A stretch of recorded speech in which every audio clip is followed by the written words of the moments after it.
In the last video, I shared over 50 tools and apps for freelancers, and today I wanted to share my go-to apps that I use every day. First one is Notion. I've been using Notion for 6 years now, and I use this to organize my thoughts and manage all my projects. Whether it was studying tech certifications, managing YouTube content, or personal projects like learning Python. I know there are some folks who don't like it because there's a lot of work that goes into building and customizing your own dashboard, but that's my favorite part about working with Notion. I get to build my own thing from scratch. For example, I'm working on creating a CRM to manage my projects and clients, but I'm not feeling the templates available in the Notion library. It's the same thing with the YouTube hub that I created in January. I'm still using it to manage all my content for YouTube, Substack, and my blog.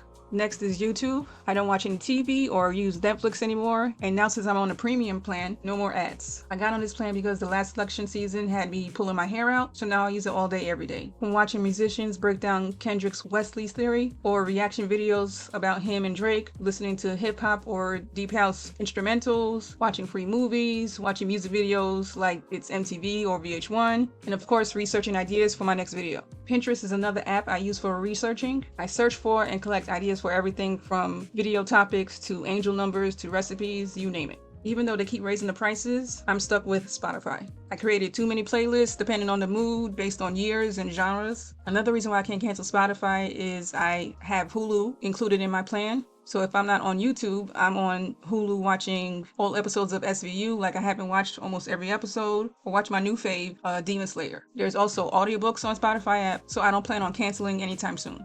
A proud moment for me was deleting all my social media apps except for LinkedIn for now. So no more doom scrolling for me because I replaced all the apps with Substack. There are so many creators on there talking about everything you could think of. It's also easier for me to read the newsletters that I signed up for on the app instead of reading it on Gmail.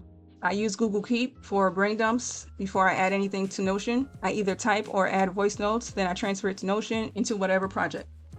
I've been using CapCut daily for the challenge, but my editing workflow has improved thanks to the transcript-based editing and the project templates. So for this challenge, I created a folder with all the brand elements like the subscribe or like graphic, and I use the same music track for every video.